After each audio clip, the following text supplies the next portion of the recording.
मनकापुर में रहने वाले मोहन प्रसाद के परिवार में कोई भी नहीं था।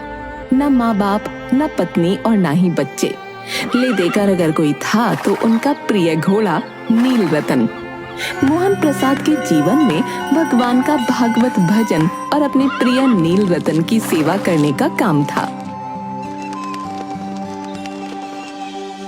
एक दिन मोहन प्रसाद नील रतन की मालिश कर रहे थे।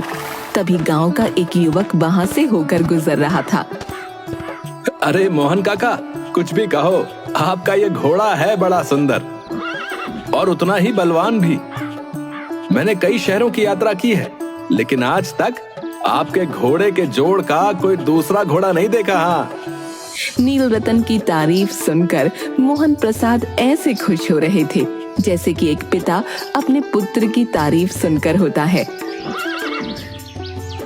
सही कह रहे हो तुम, मेरे नील रतन का कोई जोड़ हो भी नहीं सकता। ये इकलौता ही सब पर भारी है।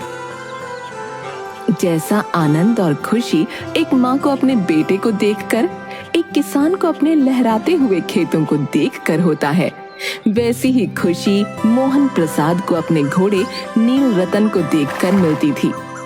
मोहन प्रसाद नील रतन से, चलो बेटा नील रतन, तुम्हारी मालिश हो गई है।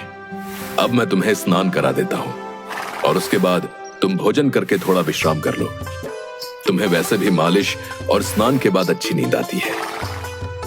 वैसे मोहन काका, कुछ भी कहो, आपका और आपके घोड़े का प्रेम बड़ा ही अनोखा है। जैसा सच्चा प्रेम आप अपने इस घोड़े को करते हैं, वैसा तो मैंने सिर्फ एक माँ का अपने पुत्र के प्रति देखा है। ये मेरा घोड़ा नहीं है, ये तो मेरा सब कुछ है। इसके सिवा मेरा इस दुनिया में और है ही कौन। तभी वहाँ गांव के कुछ और लोग भी आ जाते हैं और एक दूसरे को आंखों से इशारे करके मोहन लाल और उसके घोड़े को देखते हैं।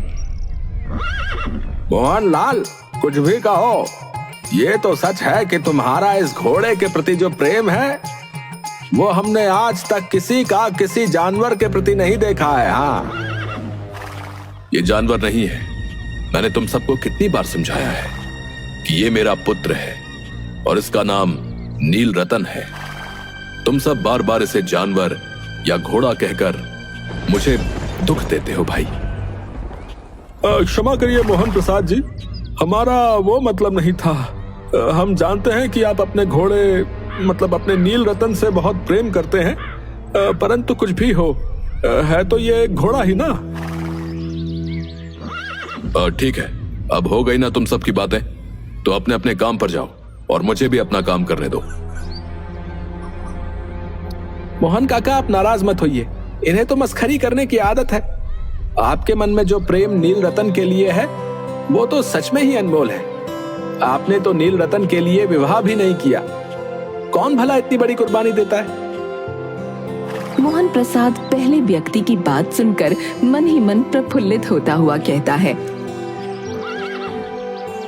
ठीक है, अब मुझे नील रतन को स्नान करा के भोजन करना है। गांव के लोगों की बात से परेशान होकर एक दिन मोहन प्रसाद, बस बहुत हो गया।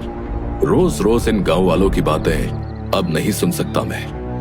ये घर छोड़कर गांव के बाहर वाले मंदिर में रहना शुरू कर देता हूं। उधर से तो लोगों का आना जाना भी कम है।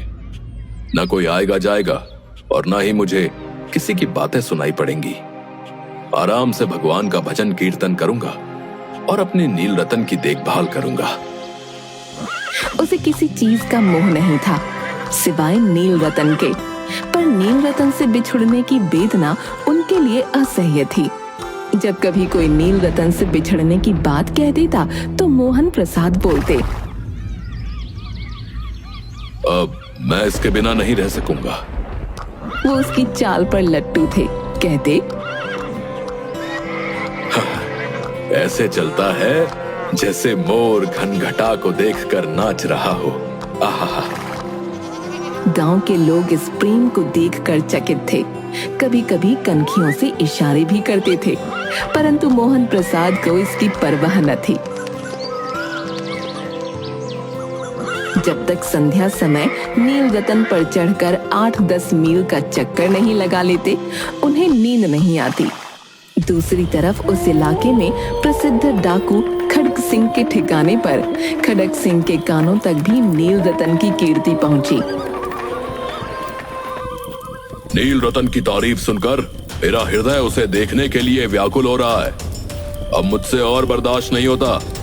मैंने सोच लिया है कि मैं उस अद्भुत घोड़े को देखने अवश्य जाऊंगा।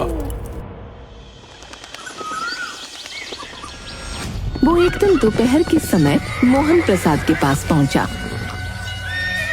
नमस्कार मोहन प्रसाद। खड़ग सिंह नमस्कार करके बैठ गया।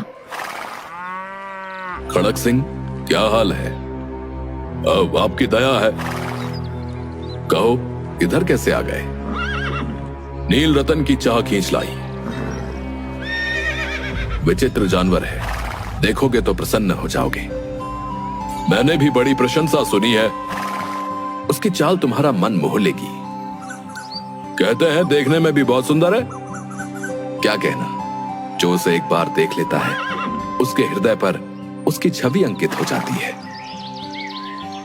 बहुत दिनों से अभिलाषा थी, आज उपस्थित हो सका हूं।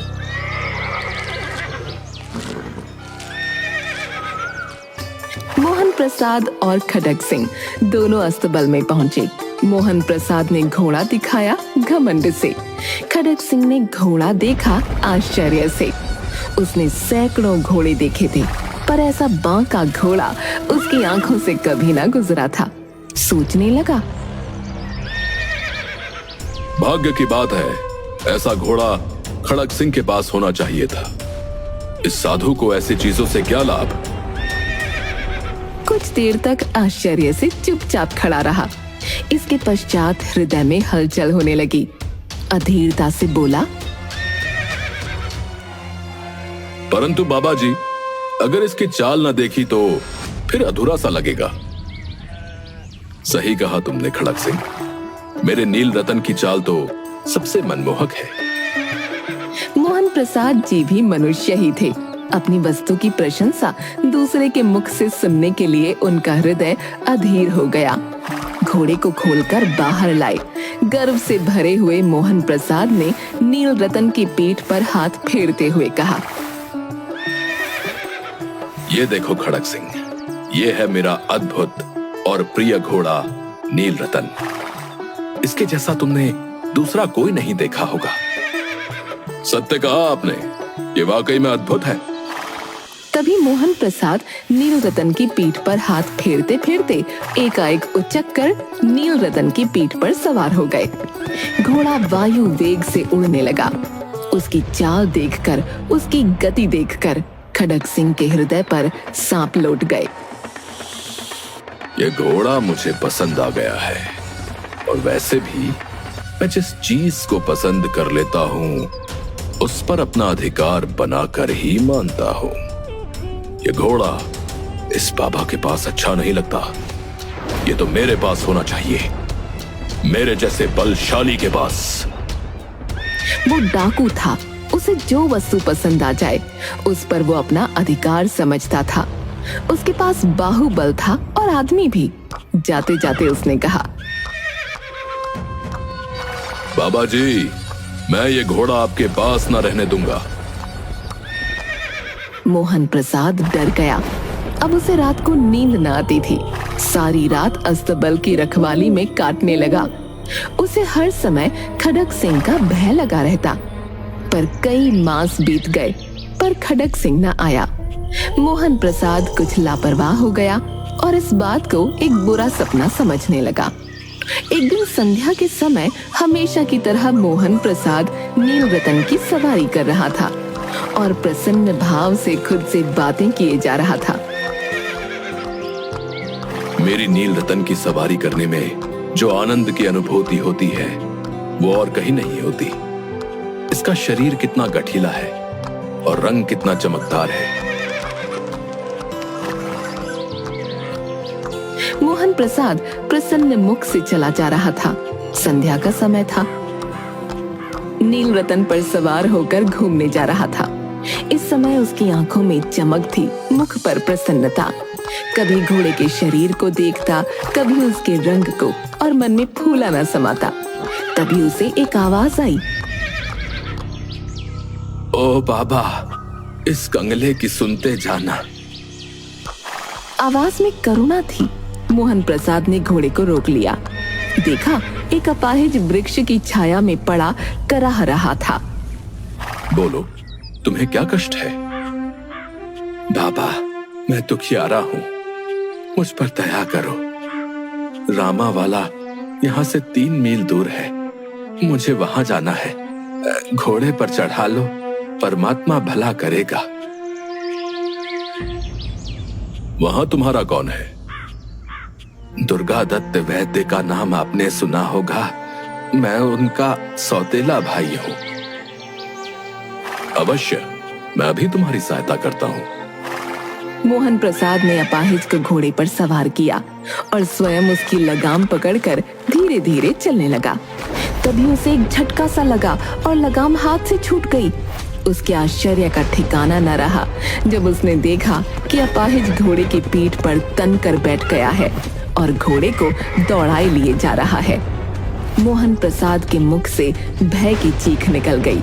वो अपाहिज डाकू खड़ग सिंह था। जरा ठहर जाओ बाबा जी, ये घोड़ा अब न दूंगा, परंतु एक बात सुनते जाओ। खड़ग सिंह ठहर गया। मोहन प्रसाद ने निकट जाकर उसकी ओर ऐसी आंखों से देखा जैसे बकरा कसाई की ओर देखता है और कहा, ये घोड़ा तुम्हारा हो चुका है। मैं तुमसे इसे वापस करने के लिए ना कहूंगा, परंतु खड़ग सिंह, केवल एक प्रार्थना करता हूं, इसे अस्वीकार न करना, नहीं तो मेरा दिल टूट जाएगा। बाबा जी आज्ञा कीजिए, मैं आपका दास हूं, केवल ये घोड़ा ना दूंगा। अब घोड़े का नाम न लो, मैं तुमसे इस विषय में कुछ ना कहूंगा। मेरी प्रार्थना केवल ये है कि इस घटना को किसी के सामने प्रकट ना करना। खड़ग सिंह का मुंह आश्चर्य से खुला रह गया। मुझे तो लगा था कि मुझे इस घोड़े को लेकर भागना होगा, परंतु आप तो स्वयं कह रहे हैं कि मैं इस घटना को किसी के सामने प्रकट ना करूं। मुझे एक बात समझ नहीं आ रही, इससे क्या प्रयोजन सिद्ध हो सकता है? खड़ग सिंह कुछ समझ न सका। हार कर उसने अपनी आंखें मोहन प्रसाद के मुख पर गड़ा दी और पूछा, बाबा जी, इसमें आपको क्या डर है, बताइए। लोगों को यदि इस घटना का पता लग गया तो वो किसी गरीब पर विश्वास न करेंगे। और ये कहते कहते उसने नील रतन की ओर से ऐसे मुंह मोड़ लिया जैसे उसका उससे कोई संबंध न रहा हो। मोहन प्रसाद चला गया, पर उसके शब्द खड़ग सिंह के कानों में उसी प्रकार गूंजते रहे। तो वो किसी गरीब पर विश्वास न करेंगे। कैसे ऊंचे विचार हैं, कैसा पवित्र भाव है। उन्हें इस घोड़े से प्रेम था। इसे देखकर उनका मुख फूल की तरह खिल जाता था। कहते थे, इसके बिना मैं न रह सकूंगा। इसकी रखवाली में वे कई रात सोए नहीं, भजन भक्ति न कर रखवाली करते रहे, परंतु आज उनके मुख पर दुख की रेखा तक दिखाई न पड़ती। उन्हें केवल यह ख्याल था कि कहीं लोग गरीबों पर विश्वास करना न छोड़ दें। उन्होंने अपने निज की हानि को मनुष्यत्व की हानि पर न्यौछावर कर दिया। ऐसा मनुष्य मनुष्य नहीं देवता है, और मैं देवता को धोखा नहीं दे सकता। आखिर मुझे भी तो उसकी शरण में ही जाना है। रात्रि के अंधकार में खड़ग सिंह मोहन प्रसाद के मंदिर में पहुंचा। चारों ओर सन्नाटा था। आकाश में तारे टिमटिमा रहे थे। थोड़ी दूर पर गांवों के कुत्ते भौंक रहे थे। खड़ग सिंह नील रतन की बाग पकड़े हुए धीरे धीरे अस्तबल के फाटक पर पहुंचा। किसी समय वहां मोहन प्रसाद स्वयं लाठी लेकर पहरा देता था, पर आज उसे न किसी चोरी की न किसी डाके का भय था। खड़ग सिंह ने आगे बढ़कर नील रतन को उसके स्थान पर बांध दिया और बाहर निकलकर सावधानी से फाटक बंद कर दिया। इस समय उसकी आंखों में नेकी के आंसू थे। दूसरे दिन मोहन प्रसाद उठकर स्नान करके अस्तबल की ओर बढ़ता हुआ खुद से बोला, चलो जल्दी से नील रतन को कुछ चारा और पानी दे देता हूँ। अचानक उसके तेजी से बढ़ते हुए कदम वहीं पर रुक गए। अरे, नील रतन तो अब मेरे पास है ही नहीं। मैं कैसे भूल गया। मेरा बेटा। मोहन प्रसाद दौड़ता हुआ नील रतन के पास पहुंचा और उसके गले से लिपटकर इस तरह रोने लगा जैसे बिछड़ा हुआ पिता बहुत समय के पश्चात अपने पुत्र से मिलकर रोता है। बार बार उसकी पीठ पर हाथ फेरता, बार बार उसके मुंह पर थपकियां देता और कहता, अब कोई गरीबों की सहायता से मुंह न मोड़ेगा।